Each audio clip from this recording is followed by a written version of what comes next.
한 번도 우리를 저버리지 아니하시고 사랑으로 붙들어 주시는 고마우신 하나님께서 오늘 주시는 말씀은 호세아 2장 14절로 20절 말씀입니다.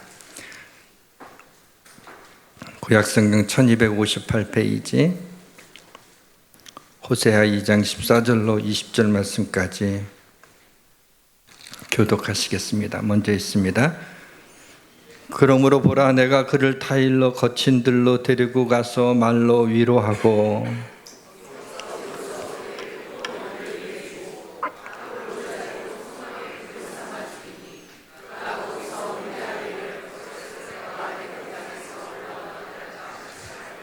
여호와께서 이르시되 그날에 네가 나를 내 남편이라 일컫고 다시는 내 바알이라 일컫지 아니하리라.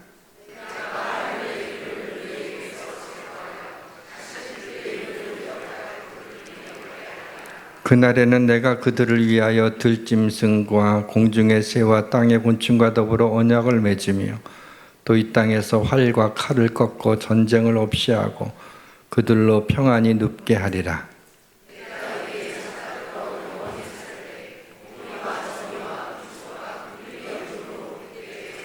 같이 있습니다. 진실함으로 내게 장가 들리는 네가 여호와를 알리라. 아멘.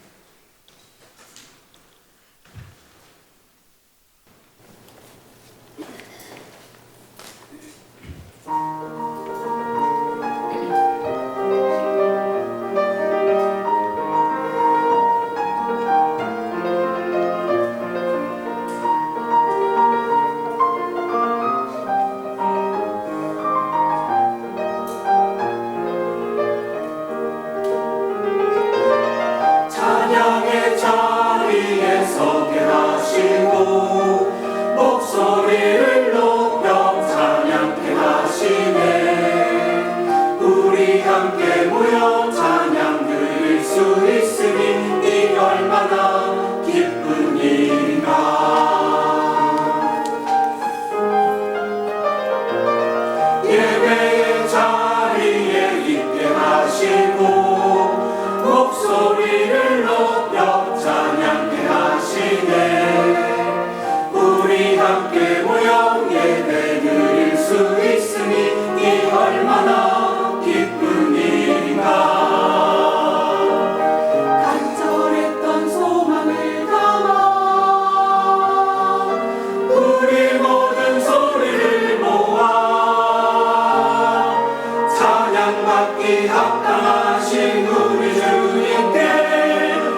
네, 고맙습니다.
오늘 우리 서울신학대학교 우리 전도학 가르치시는 우리 하덕기 목사님을 다시 모시게 돼서 기쁘게 생각합니다. 나오실 때 박수로 환영해 주시기를 바랍니다.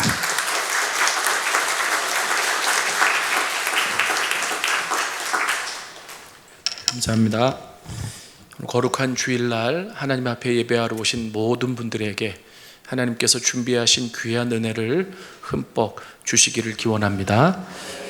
오늘 우리가 같이 읽은 이 성경의 본문을 가지고 아골골짜기를 소망의 문으로 라고 하는 제목으로 같이 여러분들과 말씀을 나누려고 합니다. 이 호세아 선지자가 활동했던 시기를 잠시 제가 좀 말씀을 드리면 오늘 이 본문을 이해하기가 한결 쉬운데요. 이 호세아 선지자는 북이스라엘의 여로보암 2세 말기 때 활동을 했는데, 이 여로보암 시대는 북이스라엘이 그래도 평화를 유지하고 또 번성하던 시기였습니다. 그러나 이 여로보암 2세 말기 때 이제 나라가 혼란스러워지고 또 죽고 나서 여러 왕들이 바뀌었고, 그리고 또 경제적으로도 힘들고 정치적으로도 암투가 있고, 무엇보다도 종교적으로 그 이스라엘 백성들이 하나님을 떠나 바알과 아세라를 섬기면서 그들의 정체성이 심하게 흔들리던 시기였습니다. 하나님의 백성은 실은 정체성이 무너지면 도덕적으로, 정치적으로, 경제적으로 모든 것이 흔들리는 게 맞습니다.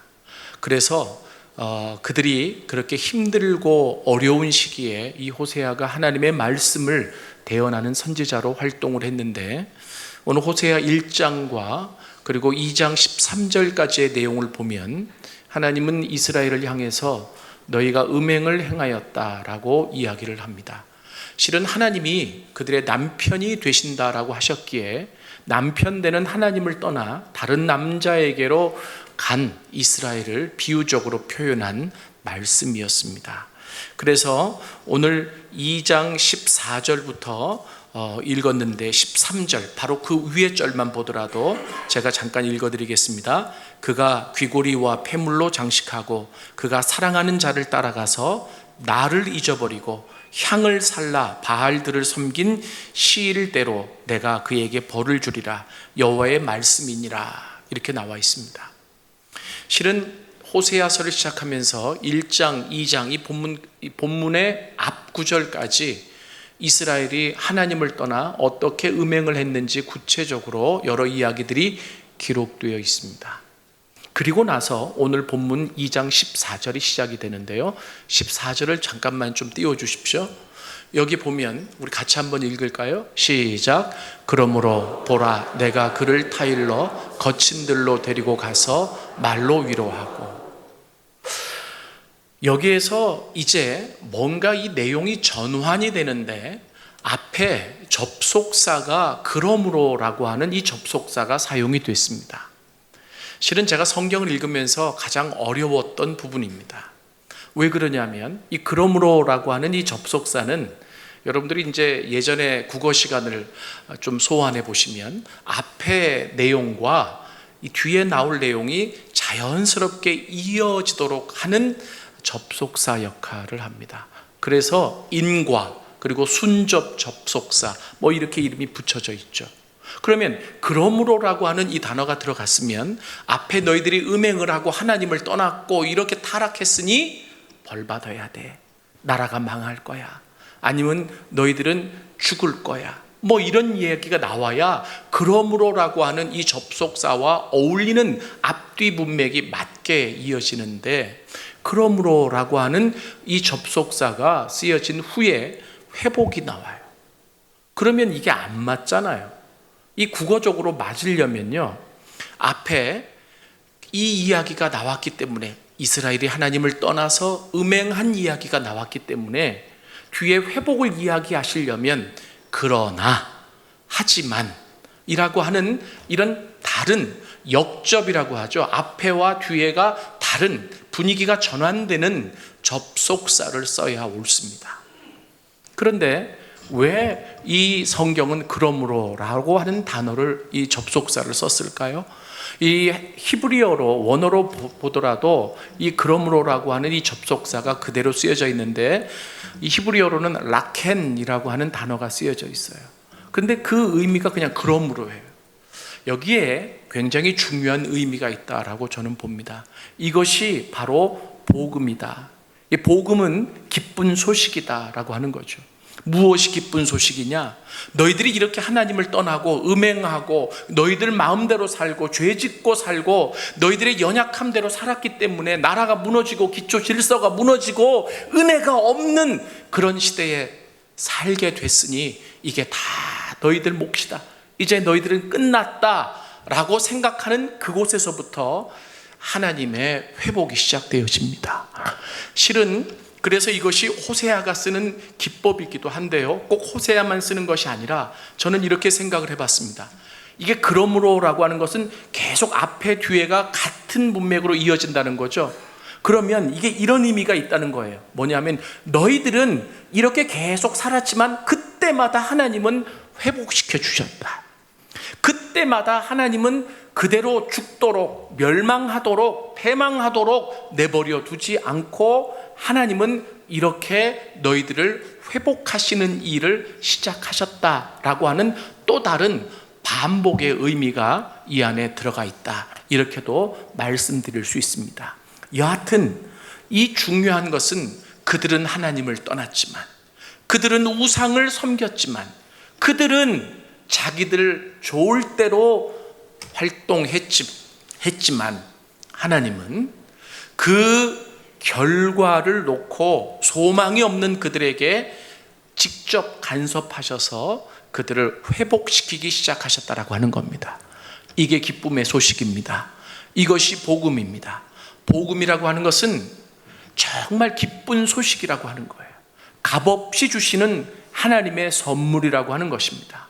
내가 행한 대로, 그리고 내가 모든 일들을 저지른 대로 하나님이 갚으신다고 하면 남아날 자가 없을 겁니다. 그러나 하나님은 그렇게 하지 아니하시고 우리의 행했던 일들을 바탕에 두시고 다시금 우리를 회복시키기를 원하신다. 그런데 여기에 중요한 게 있습니다. 이 기쁜 소식이 그냥 기쁜 소식으로만 끝나지 않고 우리에게 적용되어져서 다시 회복되고 살아나기 위해서는 과정이 필요하다라고 하는 겁니다. 실은 우리가 죄인 되었지만 이 죄를 용서하시고 우리를 살리셔서 다시 하나님의 백성이 되게 하시기 위해 아버지가 그 아들을 보내시고 우리의 죄값 때문에 십자가에 죽게 하시면서 우리의 모든 죄를 그 십자가 위에서 다 사해 놓으셨는데, 우리가 해야 될 일은 첫 번째, 내가 죄인입니다. 고백해야 될 일이고, 두 번째, 예수님을 내 삶의 구주와 주님으로 모셔드려서 내가 죄를 지었지만 예수님의 핏값으로 내 모든 죄가 용서를 받았다라고 하는 것을 내 마음속에 확신하고 받아들이는 일, 이 과정이 있어야 내 죄 사함을 받고 그리고 하나님의 자녀가 되고 그리고 그 기쁜 소식이 나의 것이 되지 않습니까? 마찬가지로 지금 이스라엘 백성은 그렇게 잘못했지만, 그래서 지금 정치적으로, 도덕적으로, 종교적으로 무너지고 그리고 밑바닥이지만 하나님은 다시 그들을 회복하시겠다라고 하는 거예요. 성경은 지속적으로 회복의 이야기를 이야기하고 있고, 성경은 지속적으로 그들을 살리고자 하는 이야기로 가득 채워져 있습니다. 하나님의 목적은 우리를 심판하는 데 있지 않습니다. 하나님의 목적은 우리를 살리는 데 있으십니다. 하나님의 목적은 우리를 회복시키는 데 있으십니다. 그래서 지금 이 호세아서 2장 14절 이하를 보더라도 하나님은 지금 타락한 그 백성을 살리시고자 합니다. 근데 이 대목에서 우리가 분명히 하나 알아야 될 부분이 있습니다. 그들이 바알을 섬기고 아사랴를 섬겼다고 해서 하나님을 향한 제사가 중단된 게 아니라고 하는 겁니다. 그들이 제사는 지냈어요. 예배는 드렸다고요. 이게 그들의 오랜 시간 동안 거쳐온 정체성이기 때문에 그렇습니다. 그러나 그들의 마음은 하나님을 떠나가 버렸습니다. 마음이 떠난 제사, 마음이 떠난 예배, 하나님이 기뻐하시지 않는다는 거예요. 그래서 오죽하면 호세아서에 하나님이 그 선지자를 통해서 뭐라고 얘기하시냐면, 나는 제사를 원하지 않고 인애를 원한다라고 말씀하십니다. 제사 지내면 너희의 모든 할 바를 다 한 게 아니라고 하는 거예요. 나는 인격적인 하나님이다. 나를 좀 만나자라고 하나님 말씀하시는 거죠. 자, 그러한 이스라엘 백성들을 향해서 하나님이 지금 이 과정을 14절에 이야기를 하고 계십니다. 이 14절에 보면 결론이 그거예요. 뭐냐면 하나님이 그들을 타일러서 거친 들로 데려가서 말로 위로하시겠다라고 하는 겁니다. 거친 들 하면 뭐가 생각납니까? 우리도 생각나는 게 있어요. 광야죠. 그런데 그들은 얼마나 더 깊게 생각나겠습니까? 왜요? 광야에서 40년 동안, 그러나 그 40년의 어려움만 생각나는 게 아니라 그 광야는 인격적으로 하나님을 만났던 장소였습니다. 그래서 시내산에서 출애굽기 19장에 보면 하나님과의 언약이 체결된 장소이기도 했습니다. 그들은 아무것도 세상적으로 기대할 바와 소망할 바가 없었지만 전능하신 하나님 창조주께서 일방적으로 그들을 찾아오셔서 만나주시고 그들에게 언약을 세워주시고 그들에게 갈 바를 보여주신 자리가 광야였습니다. 하나님은 그들을 다시 회복시켜 주시겠다라고 작정하셨는데 그 과정이 바로 뭐냐 하면 그들을 지금 광야로 데려가시겠다라고 하는 겁니다. 여러분, 광야에 대해서는 참 많이 들어서 알고 계시죠? 노래도 많고 그리고 많은 이야기도 들었을 것입니다. 저도 그래서 이 광야를 좀 설명하려면 부담스럽기도 하고, 왜냐하면 광야는 힘든 곳이니까요. 그런데 이 하나님이 광야로 다시 데려가시겠다, 거친 들로 데려가시겠다라고 했을 때는 목적이 있습니다. 이유가 있습니다. 그 이유가 바로 뭐냐면 나를 인격적으로 만나서 너희의 새로운 삶의 출발점이 되었던 그곳으로 다시 가자. 지금 모든 것이 무너져 있습니다. 지금 모든 것이 쓰러져 있습니다. 어떤 소망도 바라볼 수 없는 상황입니다. 하나님이 그들을 다시 살리기 위해서는 그들을 인격적으로 다시 만나 주셔야 합니다. 그 하나님을 인격적으로 다시 만날 때 다시금 소망이 생겨납니다. 그 하나님을 인격적으로 다시 만나야 그들이 갈 바를 알고 나아갈 수 있습니다. 그래서 하나님을 인격적으로 만날 수 있는 자리인 광야로 그들을 데려가시는 겁니다. 그런데요, 오늘 여기 성경 보니까 보라, 내가 그를 타일러서 거친 들로 데려가시겠다 이렇게 얘기하십니다. 제가요 성경을 읽으면서 참 어렵더라고요. 그러므로라고 하는 접속사도 어려웠고, 그리고 타일르면, 이 타일르다라고 하는 말은 말 그대로 달래다, 그리고 좋은 말로 얘기하다, 이런 얘기 아니에요? 그럼 하나님이 지금 말 듣지 않고 자기 멋대로 살아가다가 지금 망하게 될 이스라엘을 타일러서, 타일르다라고 하는 말 다음에는 좋은 걸 주셔야 되잖아요. 그죠? 그런데 타일러서 뭐 하시겠다고 하냐면 광야로 데려가시겠다. 이게 또 이해가 안 되는 거예요. 아니 뭐 성경은 이렇게 역설의 반복인가? 그런데 구속사가, 그리고 하나님이 행하셨던 일들을 머릿속에 넣고 보면 이해가 돼요. 왜냐하면 광야는 세상적으로 생각하는 힘든 장소가 아니라는 거예요. 광야는 하나님을 인격적으로 만난 장소였다라고 하는 겁니다. 그렇기 때문에 모든 하나님의 백성이 소망을 갖고 다시 일어설 수 있는 근거가 뭐냐면 하나님과의 인격적인 만남이라고 하는 거예요. 그 자리로 다시 가자. 그 자리로 다시 가자. 저는 이것을 이렇게 얘기하고 싶어요. 하나님을 만나는 새로운 방식이라는 거예요. 뭐냐면요, 우리가 부흥회를 할 때, 그리고 또 어떤 성령의 기름 부으심이 있는 장소에 가면 우리가 공동체적으로 은혜를 받습니다.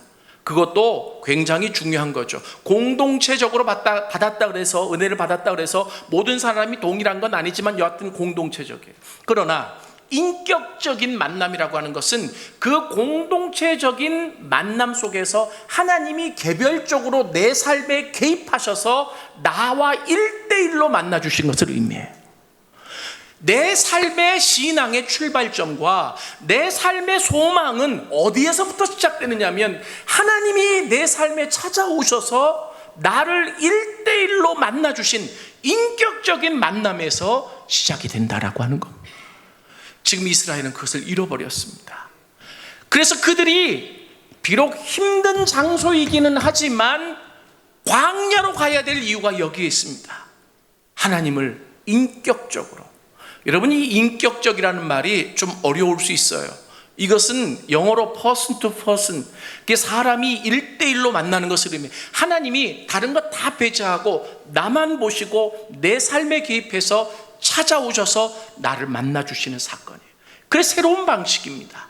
하나님이 이스라엘 백성들을 40년 동안 그 광야에서 훈련시킨 여러 가지 이유가 있지만 그 가장 중요한 이유 중에 하나도 인격적으로 만나시고 인격적으로 그들을 어떻게 인도하시는지를 보여주신 자리다라고 하는 겁니다. 그런데 하나님은 그 자리를 잘못했으니 이제 너희들이 소망이 끊어졌으니 나 따라와 하고 강제적으로 끌고 가지 않습니다.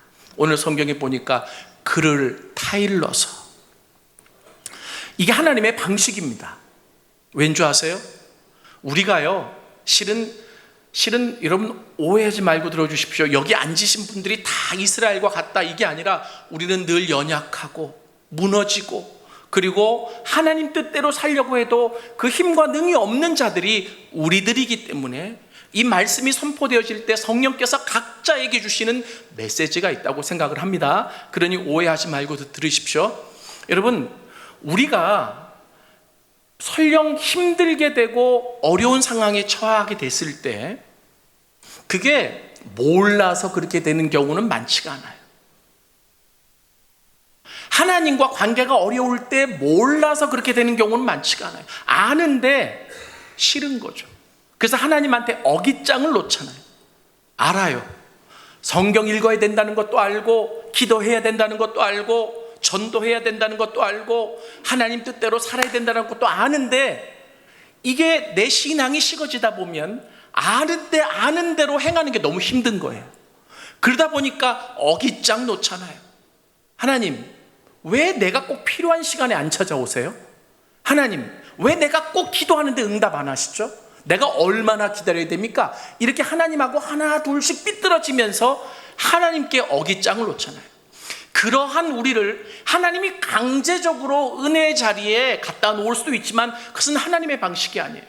왜냐하면 하나님이 인간을 창조하실 때 하나님의 형상과 모습대로 창조하셨어요.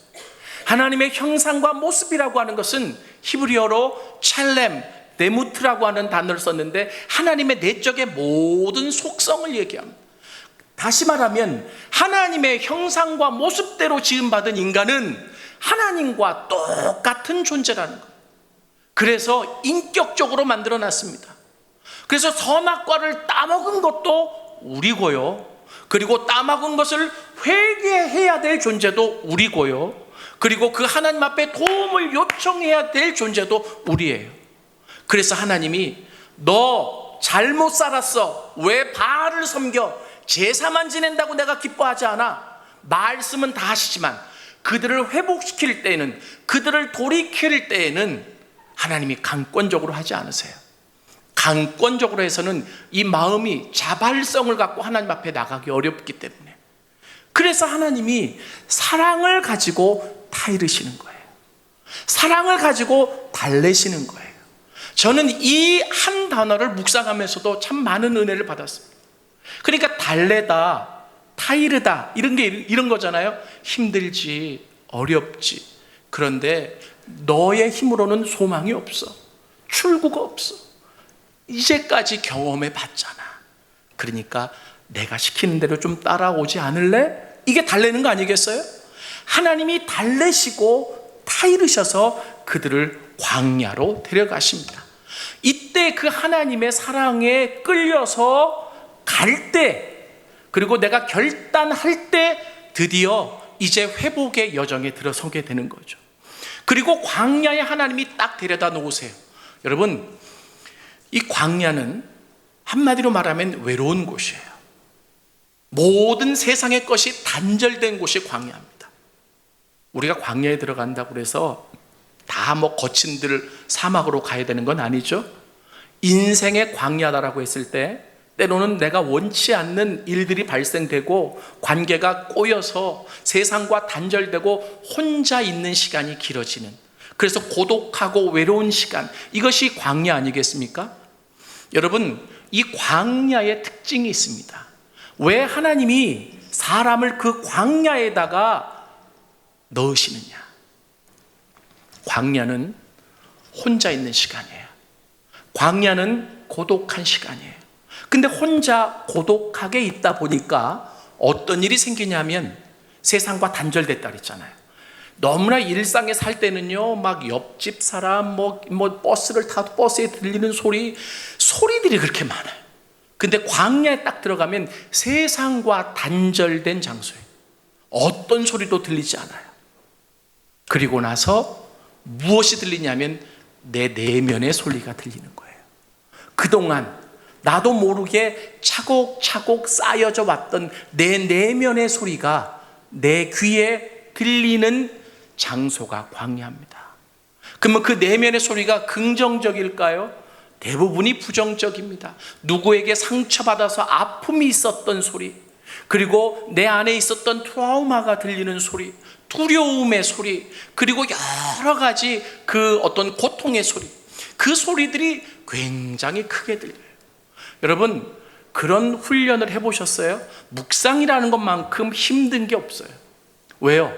묵상은 그냥 말 안 하고 눈 감고 고개 숙이면 묵상이 아닙니다. 이 내면이 진정해질 때 진정한 묵상이 가능해요. 그 내면이 진정해질 때, 내 내면의 소리가 다 드러날 때 그것을 하나씩 주님 앞에 내려놓는 거예요. 근데 그 속에 세미한 주님의 음성이 들려요. 왜 세미하냐? 내 소리가 너무 크기 때문에 상대적으로 하나님의 소리가 작게 들리는 거죠. 그렇지만 내가 은혜를 경험한 자이기 때문에, 내가 하나님의 자녀이기 때문에 내 내면에는 하나님의 소리가 같이 있는 거예요. 그래서 여기도 보면 하나님이 거친 들로 데려가 사시는 일이 말로 위로하겠다는 거예요. 하나님이 말씀해 주시겠다는 거예요. 그래서 광야는 하나님의 말씀이 있는 자리예요. 하나님의 말씀이 있는 자리라 해서 미드바르라고 하는 단어를 써요. 광야, 미드바르. 이 직역을 하면 하나님의 말씀이 있는 곳. 그래서 우리는 외울 수 있습니다. 광야는 하나님의 말씀이 있는 곳이야. 그런데 이게 결론이지, 하나님의 말씀이 들리기까지의 과정이 바로 이렇다는 거예요. 내 내면의 그 큰 소리들을 다 내려놓고 그 속에서 조용히 하나님의 작은 음성이지만 그 음성을 붙잡고 그 하나님을 인격적으로 만날 때 하나님의 소리가 커지기 시작하는 거예요. 사랑하는 여러분, 하나님은 지금 패역한, 타락한 이스라엘을, 당신의 백성을 회복하기를 원하시는데, 어떻게 회복하기를 원하시냐면 그들을 인격적으로 만나주셨던 장소로 다시 데려가셔서 다시금 그 하나님을 인격적으로 만나시기를 원하십니다. 광야는 참 힘듭니다. 그런데 이 과정 안에서 우리가 해야 될 일이 있어요. 그게 뭔지 아세요? 조용히 기다리는 겁니다. 참 어렵습니다. 성경에서도 그런 말이 반복해서 나와요. 너희는 잠잠히 있으라. 너희는 기다리라. 조용히 있으라. 그 시편에도 보면 나의 영혼이 잠잠히 하나님을 바라미요, 이 찬양이 있죠? 그게 바로 그런 과정이에요. 인생의 광야 안에서 해야 될 일은 죽겠어요 소리만 친다고 될 일이 아니고, 난 이제 끝이야 라고 외치기만 해서 되는 게 아니라 내면에 쌓아두었던 그 모든 소리가 들리는 그곳에서 하나님이 살아계시기 때문에 그 살아계신 하나님이 나에게 보내시는 그 음성을 세미하지만 붙잡고, 그 음성 붙잡고 다시 하나님을 만나는 자리가 광야다. 실은 우리 개신교는 좋은 전통을 하나 잃어버린 게 있습니다. 천주교에서는 이것을 하는데요, 피정이라고 그러죠. 뭐냐면 이 천주교에서만 하는 게 아닙니다. 그 피정의 집이라고 있어요. 그러면 가면 조용히 말하면 절대 안 돼요. 이 미치죠. 힘들 거예요. 그런데 조용히 있다 보면 뭐부터 들리냐면 내면의 소리부터 들려요.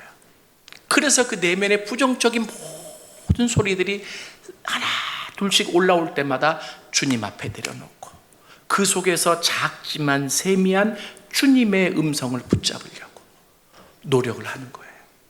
그러다가 주님을 깊게 만나서 치유되고 회복된 사람들이 많아요.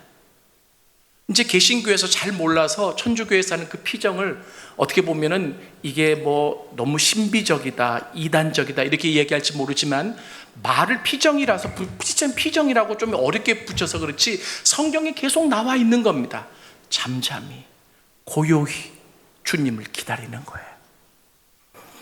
오늘 이 말씀을 듣는 여러분들 가운데 인생의 광야의 한중간에 계신 분들이 계신다면 오늘 주님이 여러분들에게 들려주시는 음성을 들을 수 있기를 원합니다. 제가요, 일부 예배 때는 못 보여드렸는데 일부 예배 설교를 하다가 언뜻 생각이 나서 영상을 하나 준비했습니다. 제가 조용히 기다리라 라고 하는 이 대목에 가서 생각나는 노래가 하나 있었어요. You raise me up. 가사를 한번 좀 보시면 좋겠습니다. 들어주시죠. 번역 안 할게요. When I am down and all my soul so weary, when troubles come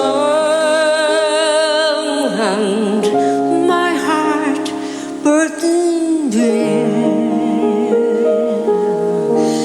then I am still and waiting here in silence. He always come and sit a while with me.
You raise me up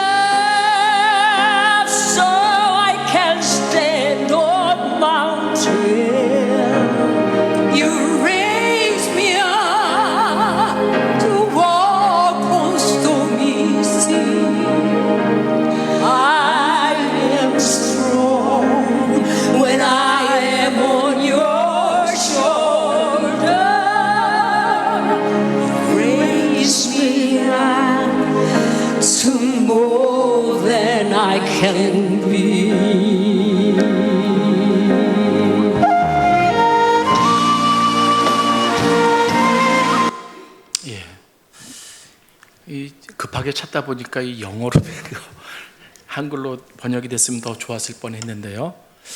그런데 이제 제가 뭐 유레지엄 버전을 여러 가지 보니까 저에게 가장 영감을 준 찬양이었어요. 이 노래여서 이 패티 김 씨와 윤복희 권사님이 부른 노래를 대체했습니다. 실은 어렵습니다. 너무 힘들고 어려운데 잠잠히 주님을 기다린다는 것. 광야의 한 중간에서 그 세미한 주님의 음성을 분별한다는 것. 그리고 그 음성을 붙잡고 주님이 오실 때까지 기다린다는 것. 그래서 저는 그것을 이렇게 표현합니다. 그게 십자가다. 죽지 않고는 불가능하다. 내 자아가 주님 앞에서 다 내려놓아지지 않고는 불가능하다. 그러나 분명한 것은 그분은 살아계시고 그분은 나를 지켜보고 계시고 그리고 그분이 오시면 내가 할 수 있는 일보다 더 위대한 일을 하게 하신다는 것을 내가 믿는다. 그래서 때로 우리의 연약함 때문에, 우리의 죄성 때문에, 우리가 잘못해서 하나님은 또다시 우리를 광야로 데려가셔서 하나님을 인격적으로 만나게 하십니다. 여기에 말로 위로하다 이런 말이 나오죠. 이 위로하다라고 하는 이 어원을 보니까 이런 의미가 있어요. 뭐냐면 숨이 튀어지다. 그동안 하늘을 향한, 하나님을 향한 이 숨이 막혀 있었어요. 그런데 그 세미한 주님의 음성이 들려지는 그 순간, 그 음성을 붙잡는 순간 막혀 있었던 숨이 튀어지면서 내가 다시 살아나는 기적이 일어나게 되는 것이죠. 사랑하는 여러분, 참 어려운 시대에 우리가 지금 살고 있습니다. AI 시대, 4차 산업혁명 시대, 그리고 또 이념의 갈등이 70년대, 80년대보다 더 극심한, 그래서 많은 사람들이 마음속에 영적인 갈망이 있다고 해요. 어떻게 살고 계시는지 모르지만 하나님은 지금 우리를 다시금 더 깊게 만나 주시기를 원하십니다. 막혀있던 숨을 틔우시고 당신의 말로 우리를 위로하시기를 원하십니다. 그리고 다시 세우시기를 원하십니다. 그래서 우리의 삶이 설령 아골 골짜기와 같은 곳이라고 할지라도 내가 그곳을 소망의 출발점으로 삼아줄 거야. 그렇게 하실 수 있는 분이 하나님이십니다. 아골 골짜기는 아간이 돌에 맞아 죽은 장소입니다. 여호수아 7장에 나와요. 그래서 이스라엘에게는 수치의 골짜기, 죽음의 골짜기, 그리고 저주의 골짜기, 뭐 이렇게 이름 붙여진 거들떠보기도 싫은 골짜기. 그러나 설령 너희들의 죄성과 잘못으로 그곳까지 가 있다라고 할지라도 나는 그곳을 소망의 출발점으로 삼아줄 거야. 이것이 하나님의 메시지이십니다. 오늘 이 하나님을 다시 만날 수 있기를 원합니다. 하나님이 이렇게 그들을 살리시고 나서 원하시는 딱 한 가지가 있습니다. 20절을 보시겠습니다. 20절에 보면 진실함으로 내게 장가 들리니 내가 여호와를 알리라. 하나님이 원하시는 것, 하나님이 여호와이신 것을, 하나님이 그들의 주인이시고 하나님이신 것을, 신이신 것을 그들이 알게 되는 것 하나밖에 없습니다. 내가 너희를 살렸기 때문에, 내가 너희를 회복할 것이기 때문에, 내가 너희를 다시 세울 것이기 때문에 너희들은 나한테 이렇게 봉사하고 이렇게 헌신해야 되라고 하나님이 원하시는 게 아니고요, 하나님이 원하시는 딱 하나가 있어요. 내가 여호와인 줄을 알리라. 하나님이 원하시는 딱 한 가지예요. 거꾸로 보면 그들은 하나님 없이, 하나님을 인정하지 않고 살아왔다라고 하는 거예요. 그래서 그들의 입에는 그들이 더 의지했던 바알이라고 하는 단어가 입에 붙어서, 그래서 여기에 16절부터 보면 하나님이 뭐라고 말씀하시냐면, 이제 내가 너희의 입에서 바알이란 말을 없앨 거야. 너희 입에서 바알을 내 남편이라고 일컫지 않게 할 거야 라고 말씀하고 계시죠. 사랑하는 여러분, 하나님이 그렇게 원하시는 그 일 우리가 이루어드리면서 주님이 부르시는 그날까지 이 땅을 살아가야 되지 않겠습니까? 소망이 필요한 이 시대인 것 같습니다. 희망이 필요한 이 시대인 것 같습니다. 그러나 교회 나온다고 그냥 무조건 소망이 주어지는 게 아니라 교회 나와서 이 과정을 철저하게 듣고 그대로 따라할 때 주님이 우리를 회복시켜 주십니다. 아골골짜기와 같은 곳이라도 소망의 출발점으로 삼아주시는 주님을 모두 경험할 수 있기를 원합니다. 광야에 계신다라고 할지라도 하나님이 나를 그곳에 보내신 이유가 있어요. 타일러서 보내신 이유가 있습니다. 인격적으로 다시 만나시기 위함입니다. 오늘 이 하나님의 마음을 그리고 하나님의 음성을 들으실 수 있는 여러분들이 되실 수 있기를 원합니다. 우리 시간에 같이 기도하시겠습니다. 하나님, 우리는 연약합니다. 하나님의 백성으로 부름받아 이 순례의 여정을 걸어가지만 또다시 무너지고 넘어질 수 있는 존재들입니다. 그래서 성경의 이 이야기들이 남의 이야기처럼 들려지는 것이 아니라 똑같이 이 세상을 살았던 당신의 백성들이 먼저 갔던 길이고 그 길들을 보면서 하나님이 오늘날 우리에게 말씀하시는 바를 듣습니다. 하나님, 소망이 없는 이 시대에 소망을 갖고 살아가기 위해 우리에게 원하시는 당신의 마음을 우리가 다 헤아릴 수 있도록 도와주시고 주님이 원하시는 대로 살아갈 수 있는 당신의 백성이 다 될 수 있도록 도와주시옵소서. 혹여나 이 가운데 너무나 힘들고 어려워 울 힘조차 없는 분들이 계십니까? 주님은 아골 골짜기와 같은 곳이라고 할지라도 소망의 문으로 삼아주신다고 약속하셨으니 그런 역사가, 그런 복음의 기쁜 소식이 내 소식이 되어질 수 있도록 도와주시옵소서. 예수님의 이름으로 기도드렸습니다. 아멘.